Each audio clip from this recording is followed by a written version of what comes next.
Hello, my lovely Sagittarius. Good morning, good afternoon, good evening. Welcome to my channel, The Insightful Bee. Sa hindi pa nakapag-subscribe ng aking channel, huwag kalimutan i-click ang notification button at mag-subscribe sa aking channel para sa mga bagong videos at updates. So ngayon guys, shuffle muna natin guys ang card.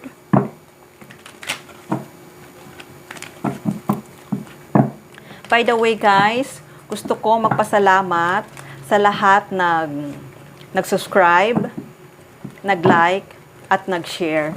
Thank you, thank you, thank you.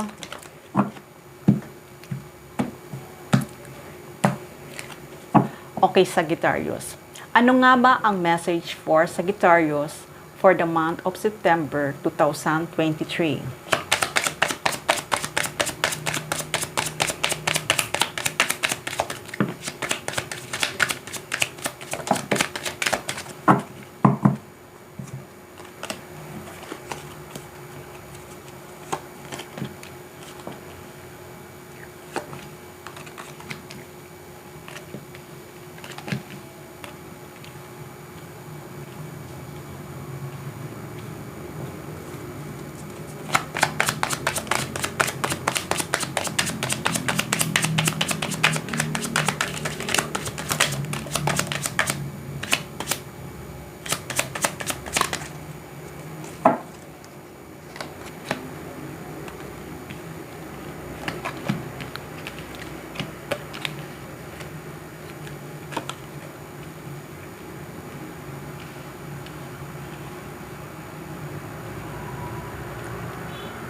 Okay, Sagittarius.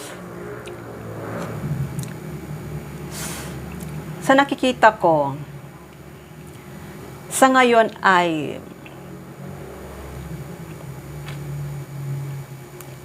nakapag-heal ka na.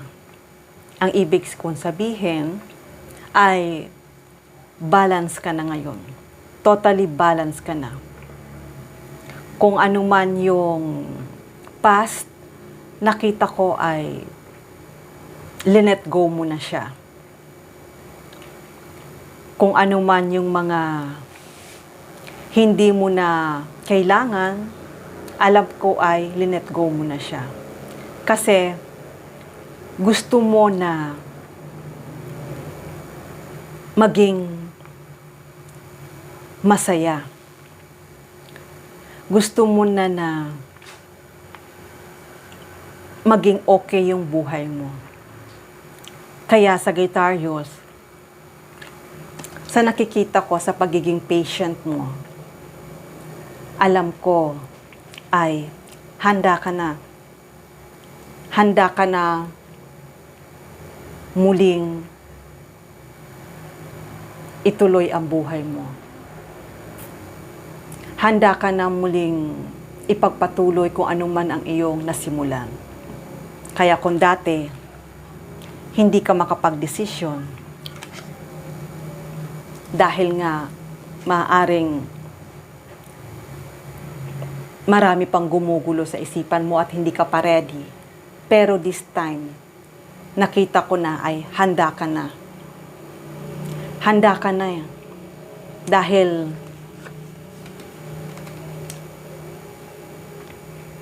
ayaw mo nang mainip. Ayaw mo nang ma-stuck ka. Ngayon ay nakita ko mag-a-action ka na. Mag-a-action ka na. Kaya kung dati, maaaring dati ay hindi ka pa nakapagdesisyon at hindi ka pa handa sa isang gusto mong mangyari. Pero this time nakita ko ay handa ka na. Handa ka na. Handa ka nang i-offer mo ang love na to na nararamdaman mo. Kasi kung dati ay hindi ka pa handa makipag-commitment sa isang tao na naghihintay para sa'yo, ngayon ay handa ka nang makipag-commitment Dahil nakita mo na mayroon sa mga surroundings mo or kasama mo ngayon sa environment, maaaring sa coworker mo or kasama mo ngayon sa work mo, na nagbibigay sa'yo ng isang toxic behavior. Pero this time, nakikita ko ay it's time na para makaalis ka dito. Kung maaaring mayroon kang behavior na hindi mo maalis sa buhay mo, maaaring alcohol or pagninigarilyo, nakikita ko na i-let go mo na siya. Kasi nararamdaman mo na hindi to magandang energy at hindi to maganda para sa'yo. Pero sa nakikita ko ay linet go mo na siya. Linet go mo na siya. At kung ano man yung mga ino-offer sa'yo ng mga kasabahan mo, alam ko na ayaw mo dahil nga ayaw mo nang maging isang toxic. Ayaw mo na ng toxic behavior. Kaya, alam ko na i-let go mo na siya. Dahil talagang naging patient ka na kaya mong alisin yon, yung mga toxic na yon, toxic behavior. Kaya kung ano man yung mga pangarap mo dati na hindi mo matupad-tupad, this time ay matutupad mo na. Unti-unti mo nang matutupad. Dahil nga, itong mga behavior na to, na nagbibigay sa iyong heartache, na alam mo na hindi talaga maganda na idudulot ito para sa iyo, ay handa ka nang i-let go ito. Kung hindi ka man na dati makapag-desisyon na alisin yung mga behavior na yon, pero this time talagang i-let go mo na siya at handa ka na. Kaya ngayon, Sagittarius, itong commitment na to, alam ko na magkalayo kayo ngayon dalawa para sa isa't isa. Distance to. Tawid dagat to. Maaaring nasa overseas ka at magkalayo kayong dalawa. Or kung di ka naman nasa overseas, basta magkalayo kayong dalawa. Pero itong gusto mong commitment na gusto mong i-offer para sa kanya, alam ko ay matutuwa siya. Dahil kung inintindi ka niya, kung ano ka man, alam ko ay naghihintay siya para sa'yo.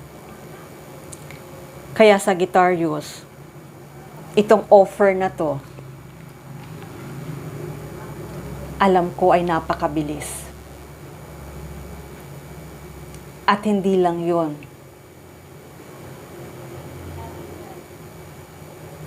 Magiging masaya ka dahil sa ngayon, gusto mo nang tuparin mga pangarap mo. Kaya, tama lang na naisip mo na i-let go mo na yung mga behavior na hindi mo na kailangan. Ito na yung tamang panahon at right time para makapag-desisyon ka na itong mga inaalok sa iyo, ay hindi maganda at nasasaktan ka lang. At hindi maganda ang naidudulot nito, nasasaktan ka lang. Kaya, sa pagiging patient mo na matanggal ang mga behavior na hindi mo na kailangan, itong mga gusto mong mangyari sa buhay mo, pangarap mo, ay magkakaroon na ng katuparan. Napakabilis to. At hindi lang yon, magiging masaya ka. Hindi na magiging darkness ang buhay mo. Dahil nga nakaalis ka na sa mga behavior na alam mo na hindi maganda dulot ang naibibigay para sa'yo. Dahil kapag talaga totally nawala na to, eto ka, magkakaroon ka ng masayang buhay. Happiness. Itong mga pangarap mo ay magkakaroon ng katuparan. Yung pangarap mo sa mahal mo ay magiging masaya ka kasama niya. Yung pangarap mo na magkaroon ka na masayang pamilya, masayang partner, magandang career, eto, matutupad na ang pangarap mo. Kaya Sagittarius, tama lang na naging patient ka. Tama lang na unti-unti mong naalis yung mga bad behavior na hindi mo na talaga kailangan. Kaya it's time na para kumilos dahil ito ay paparating na. Paparating na to. Lahat ng pangarap mo ay matutupad na. Magkakaroon ka ng masaya. Happy, joy, fulfillment, lahat-lahat, magiging masaya ka kasama ng mahal mo. Okay, Sagittarius? Hanggang dito na lang muna ang mensahe na to. Kaya, ito na yung time na para i-let go ito. Ito na yung time na i-let go ito para makamit mo na ang masaya. Okay, Sagittarius, hanggang dito na lang muna ang mensahe na to. Love and peace. Mwah.